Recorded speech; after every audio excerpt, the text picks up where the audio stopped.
When Benjamin Franklin exited the Constitutional Convention, he was asked by a woman, "Sir, what have you given us?"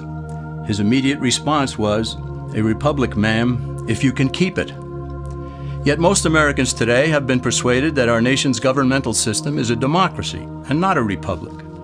The difference between these two is essential in understanding Americanism and the American system. Before we discuss political systems, however, it's helpful to address the confusion that has been spread about the political spectrum. Many have been led to believe that the political spectrum places groups such as communists on the far left, fascists or dictators on the far right, and political moderates or centrists in the middle. However, a more accurate political spectrum will show government having zero power on the far right to having 100% power on the far left.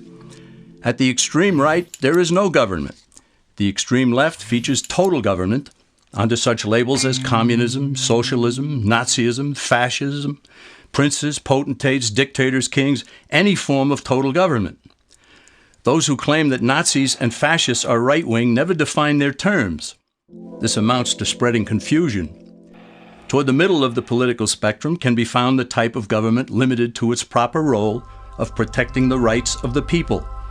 That's where the Constitution of the United States is. Those who advocate such a form of government are really constitutional moderates. So let's analyze the basic forms of government. They are monarchy or dictatorship ruled by one, oligarchy ruled by a few, democracy ruled by a majority, republic ruled by law, and anarchy, which is ruled by no one. In discussing these five, we'll see that they can be narrowed down to even fewer. Looking first at monarchy or dictatorship, this form of government doesn't really exist in the practical sense. It's always a group that puts one of its members up front. A king has his council of nobles or earls, and every dictator has his bureaucrats or commissars, the men behind the scenes. This isn't ruled by one, even though one person may be the visible leader. It's ruled by a group. So let's eliminate monarchy, dictatorship, because it never truly exists. Oligarchy, which is ruled by a group, is the most common form of government in all history. And it is the most common form of government today. Most of the nations of the world are ruled by a powerful few, and therefore oligarchy remains. At the other end, we find anarchy, which means without government. Some people have looked over history and found that many of its worst crimes were committed by governments. So they decided that having no government might be a good idea. But this is a mistake, because as the ancient Greeks stated, without law there can be no freedom. Our founding fathers agreed and held that some amount of government is a necessary force in any civilized, orderly society. In a state of anarchy, however, everyone has to guard life, liberty, and property, and the lives of family members. Everyone must be armed, and movement is severely restricted because one's property has to be protected at all times. Civilized people have always hired someone to do the guarding, a sheriff, a police force, or some branch of government. Once law enforcement was in place, the people were freer. They could leave their property, work in the fields, and so on. In short, the proper amount of government makes everyone freer.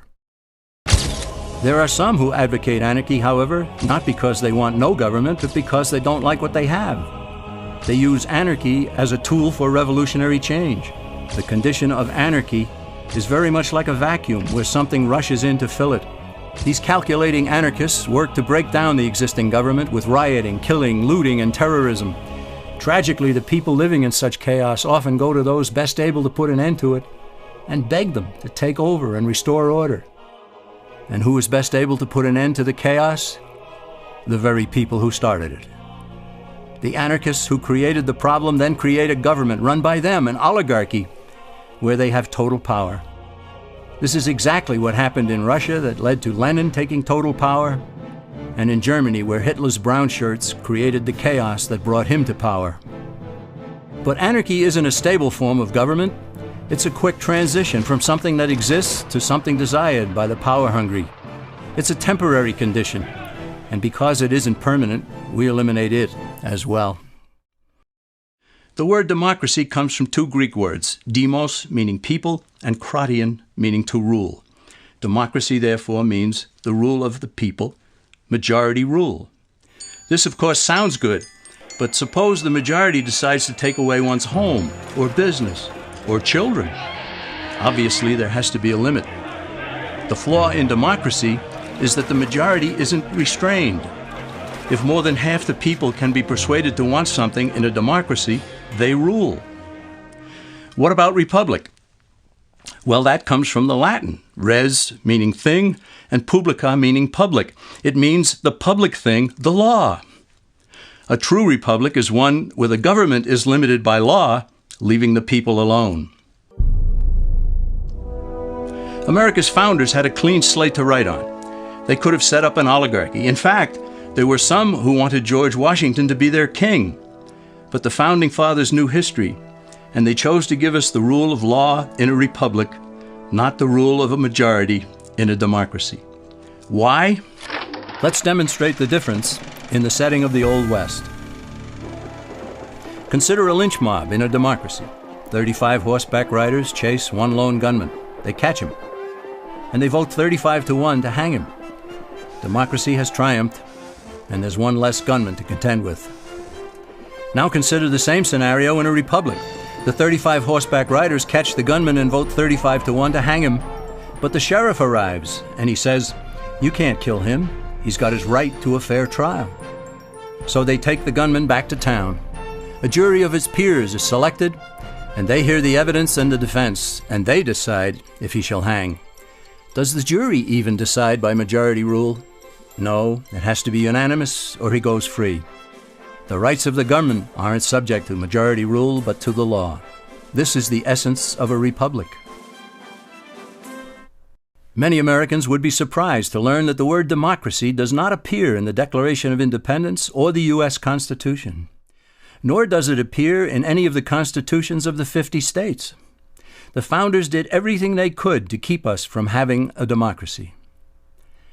James Madison, rightly known as the father of the Constitution, wrote in essay number 10 of the Federalist Papers, "Democracies have ever been spectacles of turbulence and contention, have ever been found incompatible with personal security or the rights of property, and have in general been as short in their lives as they have been violent in their deaths." Alexander Hamilton agreed, and he stated, "We are a republican government. Real liberty is never found in despotism or in the extremes of democracy." Samuel Adams, a signer of the Declaration of Independence, stated, "Democracy never lasts long. It soon wastes, exhausts, and murders itself." The founders had good reason to look upon democracy with contempt, because they knew that the democracies in the early Greek city-states produced some of the wildest excesses of government imaginable. In every case, they ended up with mob rule, then anarchy, and finally tyranny under an oligarchy.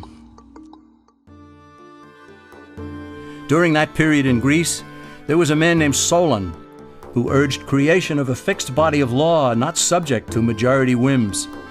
But where the Greeks never adopted Solon's wise counsel, the Romans did.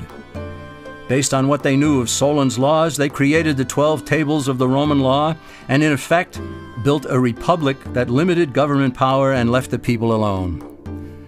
Since government was limited, the people were free to produce, with the understanding that they could keep the fruits of their labor. In time, Rome became wealthy and the envy of the world.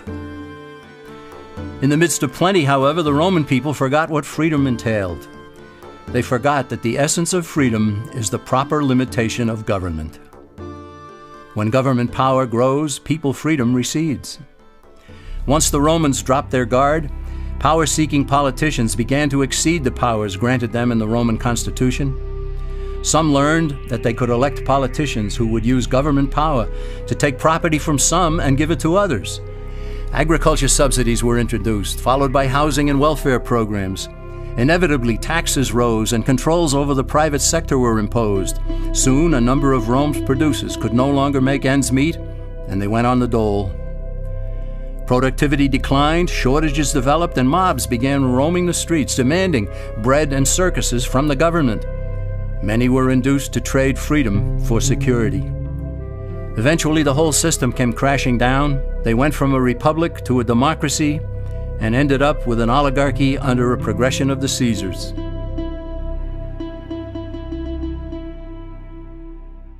Thus, democracy itself is not a stable form of government. Instead, it is the gradual transition from limited government to the unlimited rule of an oligarchy. Knowing this, we as Americans are ultimately left with only two choices.